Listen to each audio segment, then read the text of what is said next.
Dan yang keempat, di dalam melayani pelepasan, wah ini betul-betul panas sekali ini ya. Ini betul-betul panas, tapi tidak apa-apa lah. Di dalam melayani pelepasan, saudara kalau omong-omong dengan orang yang dilayani pelepasan, jangan tutup mata. Tapi saudara harus buka mata. Kenapa harus buka mata? Karena di dalam hukum alam roh, dalam suatu pertarungan ilmu, itu ada suatu hukum, yaitu tatap mata dengan mata. Tapi ingat, tidak boleh wah lain. Saya pernah di KKR di Manado. Oh, orang Manado sana itu cantik-cantik loh. Nah, waktu saya khotbah, saya itu mau doain pelepasan. Nah, ada perempuan, wah, mau tak doain pelepasan. Saya tatap dia, dia tatap saya.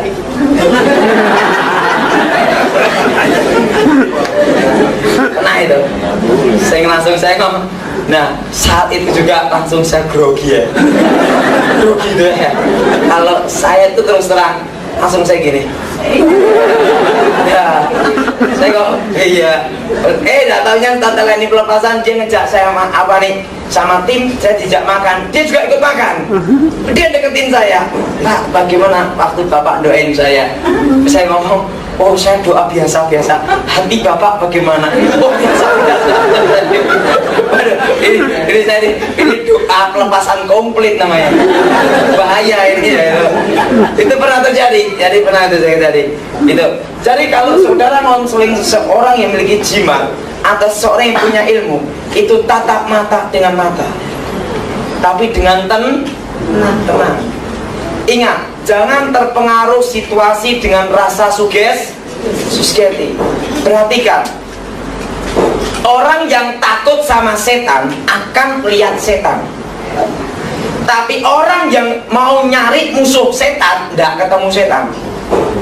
Perhatikan, pernah ada suatu kali, kenapa ada orang yang ketemu setan, kenapa dia lari? Karena dia takut.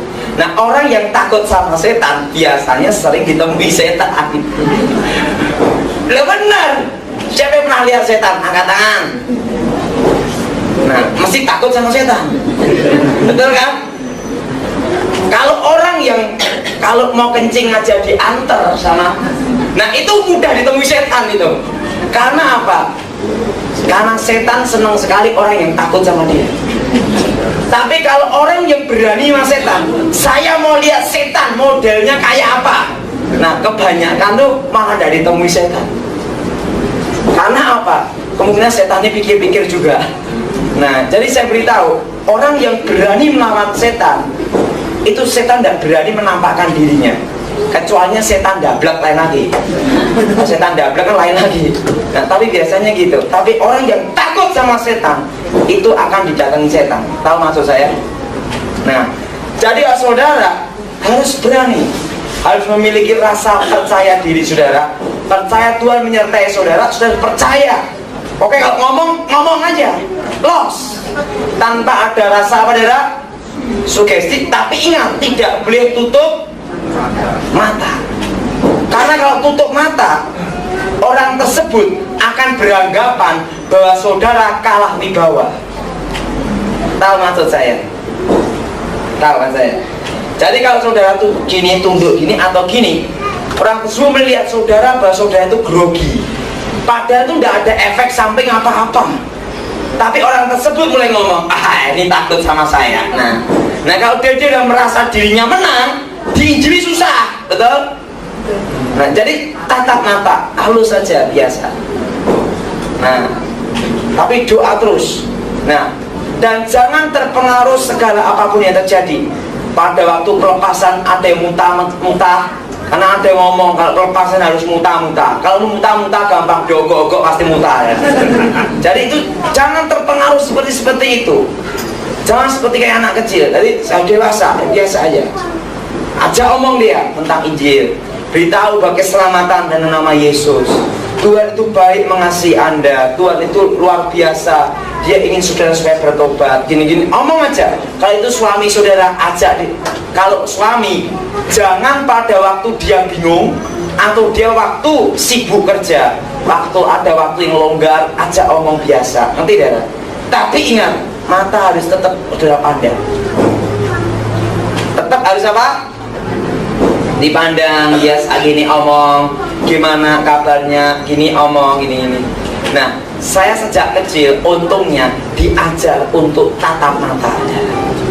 Kenapa? Karena sejak kecil saya diajar, selama kamu tidak salah, kamu harus tatap matanya dia.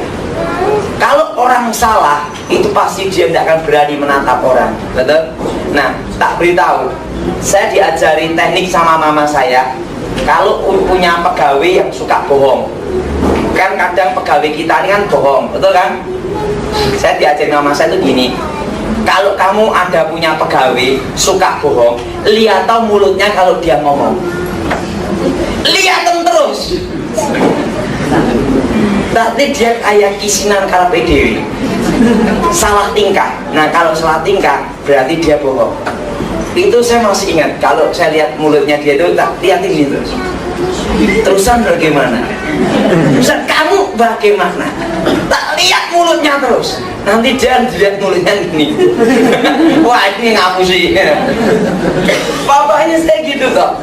Nah, saya kalau kerja kan ada ya, kadang itu kita nih ada apa nih, orang ini pegawai yang bohong, itu tak tutup mulutnya terus. Sekarang coba, saudara kalau salah dilihat mulut saudara terus, bingung dah? Merasa bersalah dah? Saya itu diajari gitu, makanya saya kalau ngomong selalu tatap mata dengan mata. Repotnya kalau natap cewek repot, dikira nanti saya naksir dia. Nah, tapi tatap biasa aja. Bagaimana? Patahkan rasa Kalau itu suami, ambil kesempatan yang paling baik untuk dia diajak ngomong. Nanti saudara. Nah, saudara, saya pernah mendoain seorang. Waktu itu saya doain ada di Solo. Waktu itu orangnya itu preman. Dia punya ilmu kebal. Diseret truk, tidak mempan. Nah, waktu itu dia membakar kampung. Saya dipanggil sama ketua RT supaya dia diredamkan gitu. Waktu itu saya datang waktu itu. Nah, kalau kita lihat kalau dia preman, itu sudah kita kalau lihat orang preman sudah grogi dulu, betul? Nah, itu tidak boleh. Karena pada waktu kita grogi, kita kehilangan kepercayaan kita, betul? Nah, jadi waktu itu saya tidak grogi, saya datangi dia. Bapak punya jimat ini, ilmunya ini, Bapak punya ini. Pak harus bertobat, terima Yesus. Nah, pada waktu saya ngomong demikian, baru setelah itu dia mau, oke, terima Yesus, bertobat, tak bakar semua jimatnya. Tapi tidak grogi dulu. Kalau dia tidak mau dilepaskan, tunggu waktu yang paling baik, tapi doain terus. Karena seorang bertobat itu bukan karena lidah kita pandai bicara. Walaupun kita ini punya gelar profesor, doktor, karburator, botak, bocor, kalau dia tidak dijamah Roh Kudus, itu susah untuk bertobat, betul? Jadi omong biasa aja, saya doakan, sebut namanya terus. Karena apa? Nanti Roh Kudus yang akan jamah dia. Kalau orang melajari ilmu putih, harus dijelaskan dulu bahwa Allah tidak pernah menitipkan jimat. Dan kalau jimat itu dari Tuhan, kenapa tergantung pemiliknya? Bisa dipakai kebaikan, juga bisa dipakai kejahatan. Kalau itu dari Tuhan, tidak bisa dipakai kejahatan. Dijelaskan dulu. Nah, orang yang punya ilmu putih ini biasanya apa? Orangnya tidak suka ribut. Saya tuh heran ya, 6 pendeta satu kamar bisa tengkar, tapi 6 dukun satu kamar bisa rukun. Nah, karena apa ya? Kadang itu gini ya, karena kalau di perdukunan itu tidak ada namanya rebutan pasien. Nah, kalau di gereja itu ada namanya rebutan jemaat, betul kan? Nah, dan anehnya lagi, karena kalau 6 pendeta bersatu, maka runtuhlah kerajaan setan. Tapi kalau setan mau ganggu dukunnya, ngapain diganggu? Apa kurang kerjaan? Oh, nggak usah diganggu aja pasti masuk neraka, gitu kan? Nah, jadi pendeta ini diganggu terus. Jadi saya beritahu, cara untuk memberitakan Injil ini, saudara mandi teladan. Karena orang yang memiliki ilmu putih, dia itu memiliki sifat karakter yang baik. Tak beritahu. Dan biasanya punya solidaritas yang sangat tinggi dan setia kawan. Orang yang bekas dari kebatinan, kalau dia bertobat percaya Tuhan, dia melayani Tuhan sungguh-sungguh, dan dia akan memiliki sifat betul-betul membela teman itu sampai mati ya. Seperti preman. Preman itu kalau dia itu punya teman, temannya apapun bela sampai mati, betul? Nah, saya masih ingat, saya pernah bantu seorang pendeta ada di Jawa Timur. Saya ada pendeta, tidak saya beritahu siapa namanya. Pendetanya ini orang yang terkenal juga, ya, terkenal. Waktu itu dia ditembak juga, yang nembak juga pendeta juga. Namanya saya sebut pendeta koboi. Loh, ini benar, tembak, tor gitu. Lari ini, wah lari. Pendeta ini lari. Pada waktu dia diancam dan kemungkinan dia akan kehilangan kedudukannya. Pada waktu dia diancam dan akan kehilangan kedudukannya, tidak ada seorang pun yang mau menemani dia. Repotnya pakai politik, namanya politik rohani. Kan firman Tuhan mengatakan bahwa kita tidak boleh cari musuh seribu. Tetapi pada waktu pendeta ini mau ditembak, udah ditembak, tapi tidak tembak peringatan 6 kali aja. Setelah itu dia lari, mau dikejar, mau dibunuh, mau diancam ini, tapi tidak ada temannya yang mau untuk nelpon dia karena takut ya. Karena pendeta ini akan kehilangan kedudukannya, dia tidak punya kuasa lagi, kehilangan semua. Nah, pada itu saya ada di Akpol. Waktu itu saya ada di Akademi Kepolisian di Semarang. Waktu itu saya ngajar untuk taruna-taruna dan perwira-perwira. Waktu itu perwira polisi, saya ngajar tentang melumpuhkan ilmu hitam, bagaimana cara untuk memeriksa orang punya ilmu hitam, untuk intelnya, untuk sersennya, bagaimana mengalahkan mereka. Saya ajar untuk Kristen Katolik yang percaya Tuhan Yesus di tempat itu untuk taruna-taruna calon perwira. Nah, pada waktu saya masuk ke situ, saya diberitahu adiknya datang, telepon saya, Pak Daud, kakak saya mau ditembak orang. Loh, saya nembak preman mana? Saya gitu. Saya kaget, yang nembak juga pendeta. Ah? Wah, ini pendeta apa ini? Itu tembak sungguhan apa? Enggak, kan ada yang namanya tembak-tembakan toh. Enggak, ini tembak sungguhan. Oh, bener. Wah, itu saya ngajar, saya ngomong gini. Oh, baiklah. Saya ngomong, ada tangan kanan saya punya asisten, itu Inspektur 2, Letnan. Saya ngomong sama Letnan, Wan, tolong kamu tak tugaskan ada di Surabaya. Kamu telepon teman-teman kamu di Polres atau Polda untuk ngamankan. Ada berapa orang dikirim untuk ngamankan pendeta ini. Lalu diancam, tapi tidak ada orang yang mau nemani. Hanya ada 3 orang yang nemani dia dengan setia.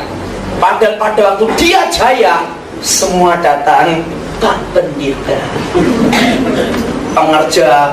pengerjanya, oh Bapak yang baik, silakan duduk. Tapi pada waktu dia karirnya akan seperti rata seperti tanah, tidak ada yang mau nemani dia. Begitu saya ngomong sama dia, Pak Pendeta, tenang aja. Kalau ada apa-apa Bapak telepon saya. Nanti akan saya koordinir semua keamanan gini. Loh, biaya bagaimana? Oh, enggak usah bayar, gratis. Pak Victor pasti tahu itu, Pak Iwan deh yang ngatur. Kalau saya ngomong, Iwan polisi ngomong saya, iya Pak, kita atur semua ini. Ya, atur keamanan sampai 1 minggu. Setelah 1 minggu, kasusnya itu berapa bulan kemudian selesai, dia mulai akur lagi. Kemarin malam saya ketemu dia, ada di Jawa Timur, ngomong gini, Pak Daud, Allah izinkan saya setelah dia kembali ke kedudukannya lagi. Setelah dia kembali ke kedudukannya lagi, banyak orang datang, mari Pak, Padahal itu susah, kabur kabeh.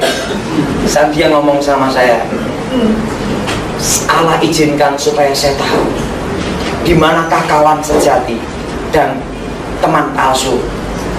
Pada waktu semua itu meninggalkan saya rata dengan tanah, hanya ada 3 orang yang setia menemani saya.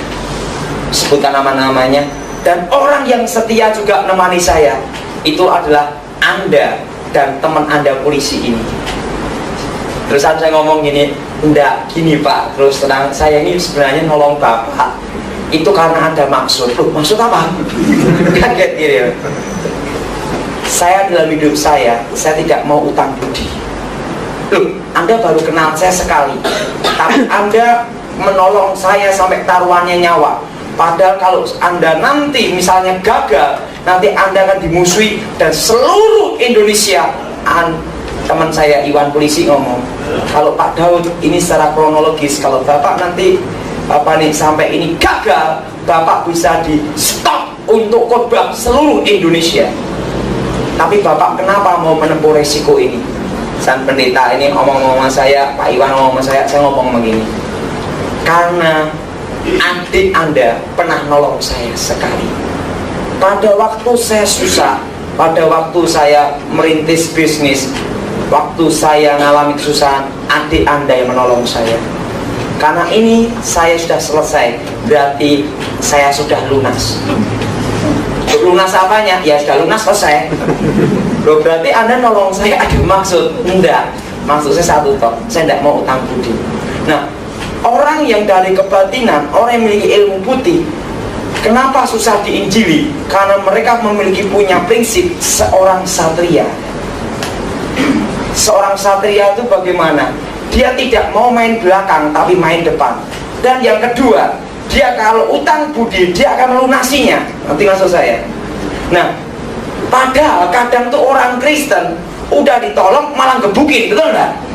Nah, kadang orang Kristen ini yang menjadi batu sandungan. Jadi saudara ingin menginjili orang seperti ini, saudara harus betul-betul tunjukkan kasih Kristus dalam hidup mereka. Amin. Karena mereka susah diinjilin, karena mereka punya prinsip saya ini orang baik, betul? Dan saya kalau nolong orang yang punya ilmu kebatinan, sebelum saya bertobat sampai sekarang, itu memiliki, ingat, walaupun orang itu memiliki ilmu putih, itu dari setan, tapi orang tersebut sejak kecil memiliki karakter dan sifat, ngerti tidak? Sehingga sifat dan karakter ini kadang tidak dikuasai ilmunya, hanya pikirannya dibutakan untuk tidak percaya Tuhan Yesus. Tapi mereka tetap tidak selamat masuk surga. Kasihan kan, betul? Jadi susah, karena karakternya udah baik, sifatnya sudah baik. Nah, orang yang memiliki sifat seperti ini susah untuk diinjilin. Nah, waktu itu tunjukkan kasih itu. Nah, saya ngomong, saya banyak nolong orang itu, orang yang punya jimat apa, kita tidak usah banyak ngomong lah. Kita injilin dia, itu salah. Tapi tunjukkan apakah? Kasih. Dan ingat, jangan jadi pengecut. Karena orang yang ilmu putih itu dia punya jiwa pemberani dan bukan seorang pengecut, gentleman gitu loh. Jadi saudara harus gini, omong aja biasa. Nah, nanti dia akan dijamah Tuhan. Amin.